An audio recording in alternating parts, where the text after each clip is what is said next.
buenos días, Tomás. Feliz lunes, ¿cómo estás? ¿Qué tal? Buenos días a ambas. Feliz inicio de mes. Así es. Feliz inicio de semana. ¿Cómo estás? Bien, gracias, muy bien, muy Qué contento. bueno. Con un tema sumamente importante que abordar, porque no solamente es hablar de animales y de su día, sino también de aquellos que están desapareciendo.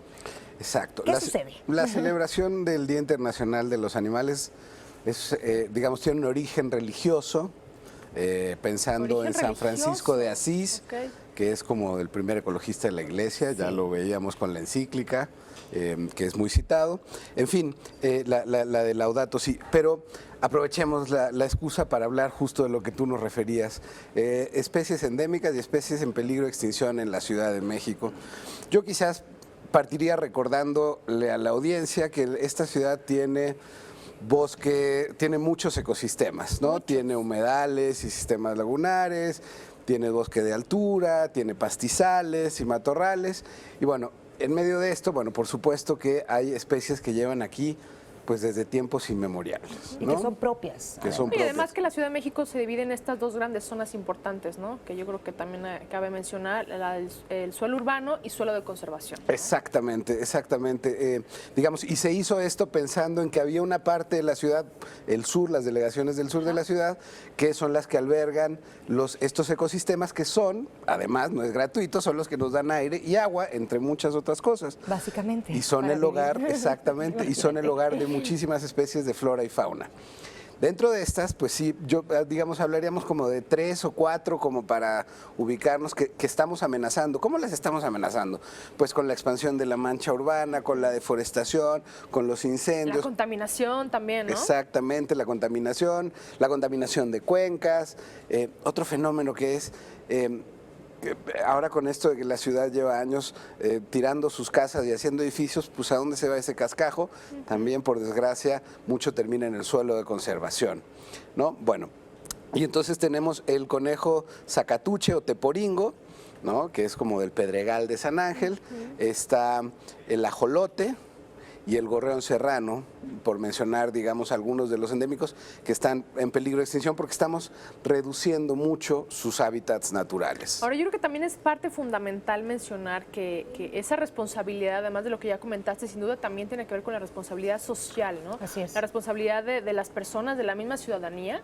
¿Cómo podemos partir nosotros como ciudadanía para contribuir a evitar o a prevenir la extinción de no nada más estas especies, de otras muchas más que albergan en nuestros bosques aquí en la Ciudad de México? Exacto. Yo por lo pronto diría, entendamos que la Ciudad de México está en medio de muchos ecosistemas, es una cuenca, es decir, no es solo No todas nuestras las ciudades calles. lo tienen, Tomás. Exactamente. Así es, y no todas las ciudades cuentan Exacto. con especies endémicas. Qué maravilla que acá existan y que aún tengamos la posibilidad de preservarlas, porque sí se puede hacer. Exacto, y especies que son no solo de la ciudad o de la zona. Ajá. De pronto todavía se puede ver algún gato montés, venado de cola blanca. Divinos. ¿No?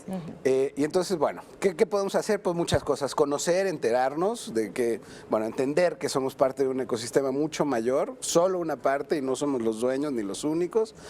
Conocer la biodiversidad, ir a los zoológicos, ahí está, ir a los zoológicos de la Ciudad de México, porque, bueno, pues, digamos, eso nos va a permitir tener una aproximación más directa con este conocimiento sobre biodiversidad, ¿no? Y ahí está Chapultepec, Aragón, los coyotes.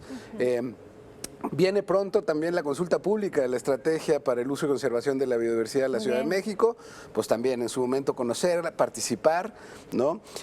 La otra cosa es, muchas de las alteraciones tienen que ver con especies invasoras, que no son propias del lugar y que vamos introduciendo. Entonces, ojo cuando compremos, en este caso, Claro, hay que evitarlo totalmente. el tema de las mascotas, Sí. ¿no? Por ejemplo, una tortuga, mencionabas. Exacto, hay casos donde la gente libera, una vez la tortuga es bien bonita, la japonesa, chiquitita, pero al paso de los años pues crece y es un tortugón y ya no cabe en la pecera, en la casa, en fin, y la gente lo que hace es va y las libera en cualquier espacio de Pensando agua que que esa encuentre. quizás es la solución más noble para el animalito. Exacto, no lo voy a matar, lo voy a poner en Sí. un entorno natural. Ok.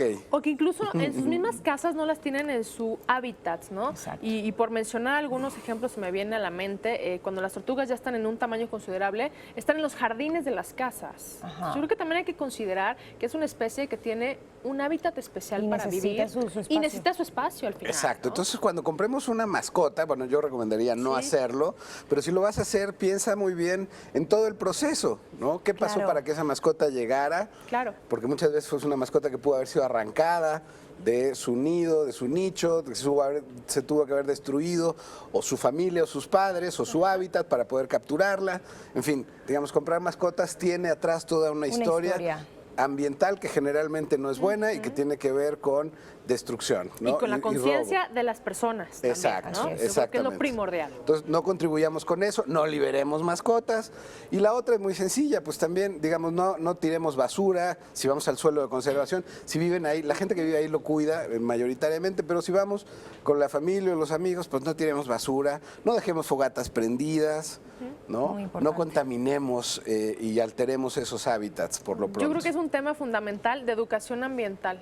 De ¿no? conciencia, sí. Yo creo que tenemos que partir, como bien lo comenté, de las personas, de la misma ciudadanía en la que habita, pues en esta ciudad que aprovecha todos los espacios al 100%, ¿no? Yo creo que también parte de nuestra responsabilidad es cuidarla, protegerla. ¿no? Exactamente. Y recordemos que antes en esta ciudad en algunos lugares se veían murciélagos, o se veían muchas cochinillas, o se veían catarinas. Ya no es tan común. Y cada vez será mayates, menos, cada si no vez hay ponemos- muchos menos también. Entonces, no solo estamos hablando de estas especies insignia, sino de muchas otras. Así es, tal vez pensamos que es la responsabilidad es de otra persona o de una institución y es una cosa personal. Claro. Cada quien puede poner su granito de arena. Hay que Así iniciar es. por Así es. nosotros mismos y así mismo, ¿no? Los niños van a ir observando, ¿no? Cada paso que dan Así sus es. padres y bueno, les vamos a ir pasando de generación en generación esta educación. Así es. Tomás, Gracias. gracias. Al contrario, gracias Que a tengas ustedes. feliz inicio de Igualmente. semana.